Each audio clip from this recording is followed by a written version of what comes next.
Bismillahirrahmanirrahim. Assalamualaikum warahmatullahi wabarakatuh.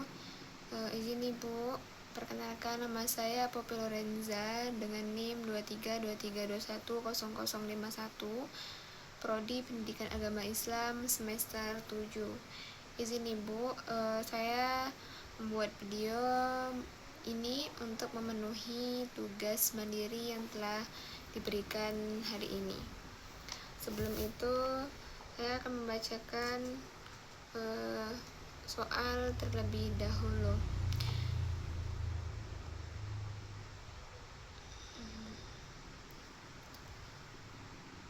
Lanjut, Pak Ahmad dan yang pertama ini Pak Ahmad dan tantangan pembelajaran PAI. Pak Ahmad adalah seorang guru PAI di sekolah SMA yang telah mengajar selama 8 tahun.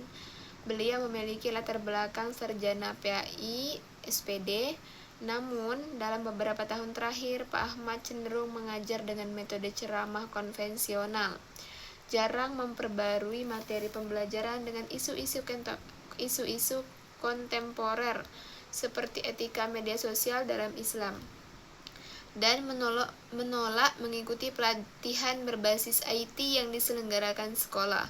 Beberapa siswa mengeluh bahwa pelajaran PAI membosankan dan kurang relevan dengan kehidupan sehari-hari mereka. Di sisi lain, Pak Ahmad sangat rajin datang tepat waktu dan ramah kepada semua guru dan murid. Kemudian lanjut ke pertanyaannya. Yang pertama yaitu tentang status dan kondisi Pak Ahmad berdasarkan 4 konsep yang telah dipelajari tadi.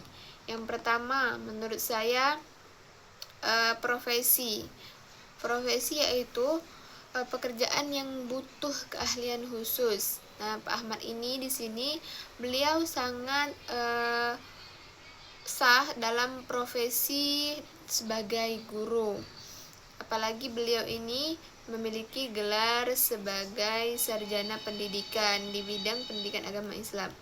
Beliau ini sangat sudah memenuhi syarat secara akademis menurut profesi. Kalau menurut profesional, orang profesional itu yaitu orang yang menjalankan suatu profesi tersebut. Beliau adalah seorang profesional secara hukum, akan tetapi kualitasnya belum terpenuhi. Mengapa? Karena di sini beliau punya legalitas formal, namun dalam aspek kualitas pelayanan mengajar sangat masih kurang. Dan beliau di sini kalau dari segi profesional dalam metode IT beliau sangat kurang, dan beliau bahkan tidak menguasai media teknologi. Apalagi untuk di era modern saat ini. Kalau dilihat dari cerita Pak Ahmad tadi. Kalau profesionalisme yaitu sikap dan komitmen guru. Kalau di sini beliau statusnya sebagai Pak Ahmad ini bersifat versal sebagian. Kalau kondisinya positifnya, beliau ini rajin, sangat tepat waktu, dijelaskan tadi, ramah kepada guru, kepada murid.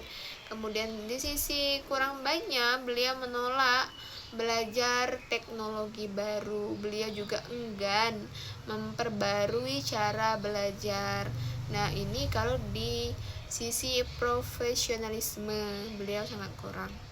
Kalau di profesionalisasi yaitu proses peningkatan mutu, proses meningkatnya mutu. Kalau di sini Pak Ahmad dari segi profesionalisasi beliau terhenti atau stagnan. Kondisi beliau sangat menolak pelatihan IT dari sekolah. Hal ini sangat membuat ketertinggalan dari zaman dahulu ke era modern saat ini. Apalagi murid-muridnya banyak mengeluh karena cara mengajarnya hanya dari satu metode saja, yaitu metode ceramah, dan itu membuat siswa itu sangat membosankan. Kemudian selanjutnya soal nomor 2, apakah Pak Ahmad sudah profesional dalam kata kutip analisis indikator kompetensinya.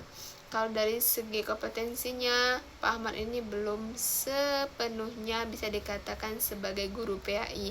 Mengapa? Karena dilihat dari 4 kompetensi guru, yaitu yang pertama pedagogik, yaitu kemampuan mengolah suatu pembelajaran. Nah, beliau ini belum terpenuhi. Mengapa? Karena beliau hanya menggunakan metode ceramah saja, ceramah konvensional saja, dan itu sangat membuat siswa merasa bosan. Kemudian beliau tidak mampu untuk memanfaatkan IT untuk media pembelajaran. Kemudian yang kedua, kompetensi profesional, yaitu menguasai materi pembelajaran. Belum terpenuhi dari cerita Pak Ahmad tadi. Beliau ini tidak memperbarui materi dengan isu modern saat ini. Masih beliau hanya metode menggunakan ceramah yang beliau ketahui saja, dan enggan untuk memperbarui metode-metode baru atau materi-materi baru yang ada di era digitalisasi, di era IT saat ini. Oke, itu. Kemudian kompetensi kepribadian, sikap dan karakter. Kalau ini beliau sudah terpenuhi. Mengapa? Beliau menunjukkan sikap disiplin, kemudian datang ke sekolah tepat waktu, kemudian ramah kepada siswa, mempunyai akhlak yang baik itu.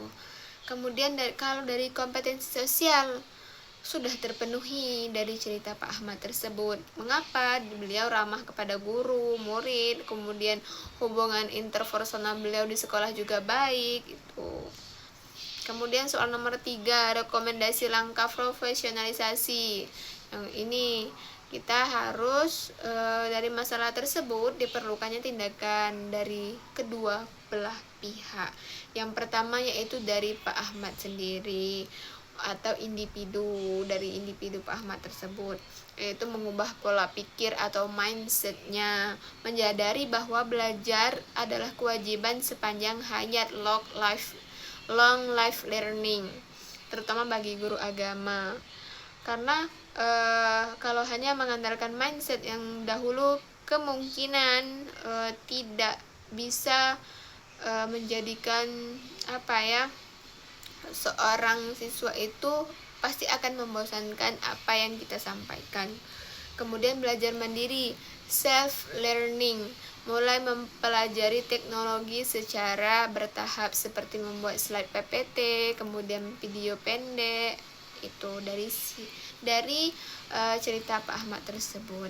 Kemudian terbuka pada kritik. Nah, untuk mengatasinya bisa saja untuk Pak Ahmad ini terbuka pada kritik, mendengarkan masukan siswa atau kritikan siswa atau rekan sejawat, rekan kerjanya untuk perbaikan cara mengajar.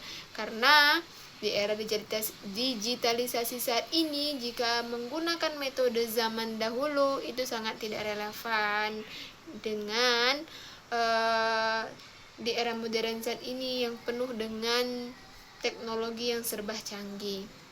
Kemudian langkah yang kedua yaitu langkah dari sekolah atau instansinya melalui pendekatan persuasif. Nah, kalau pendekatan persuasif ini apakah maksudnya kepala sekolah atau dari bawahan kepala sekolah yang untuk berdiskusi dari hati ke hati mengenai keluhan siswa kepada Pak Ahmad tersebut. Kemudian pelatihan bertahap, mentoring, mengadakan pelatihan IT khusus secara perlahan kepada Pak Ahmad tersebut. Bisa untuk kalau guru-guru yang sudah masih muda bisa mengajarkan atau mendampingi Pak Ahmad tersebut agar mahir di bidang teknologi. Kemudian evaluasi kinerja, melakukan supervise kelas untuk memastikan metode ceramah sudah berkurang atau dikurangi. Tidak hanya menggunakan metode ceramah, ada metode-metode berbagai lainnya. Kemudian apresiasi dan sanksi, memberikan penghargaan kepada Pak Ahmad ini jika ada kemajuan. Akan tetapi jika ada masih tetap di situ saja, bisa melalui teguran lisan yang tegas jika beliau tetap menolak untuk berkembang di sekolah tersebut. Karena bisa saja ini dari kisah Pak Ahmad ini, siswa-siswanya kalau mengeluh, banyak mengeluh seperti itu, belajar di kelas pun tidak kondusif. Banyak mungkin yang siswanya tidur dan lain sebagainya. Kemudian tidak masuk apa yang disampaikan Pak Ahmad, tidak menyambung kepada siswanya, kemungkinan itu karena benar tadi, kalau hanya menggunakan metode ceramah saja, saya kira menurut pendapat saya itu tidak relevan di era digitalisasi saat ini. Sangat mudah membuat siswa itu sangat bosan jika siswa hanya menggunakan metode ceramah. Tapi balik lagi, jika kita menggunakan itu era digitalisasi saat ini, kemungkinan siswa kalau dilihatkan berbagai misalnya PPT atau video pendek, siswa-siswa tersebut bisa lebih bersemangat dan itu bisa menghasilkan generasi-generasi unggul ke depannya. Mungkin itu saja jawaban dari saya. Mohon maaf jika terdapat kesalahan dan kekurangan. Saya mohon maaf yang sebesar-besarnya kepada Allah. Mari sama-sama mohon ampun. Saya akhiri. Wassalamualaikum warahmatullahi wabarakatuh.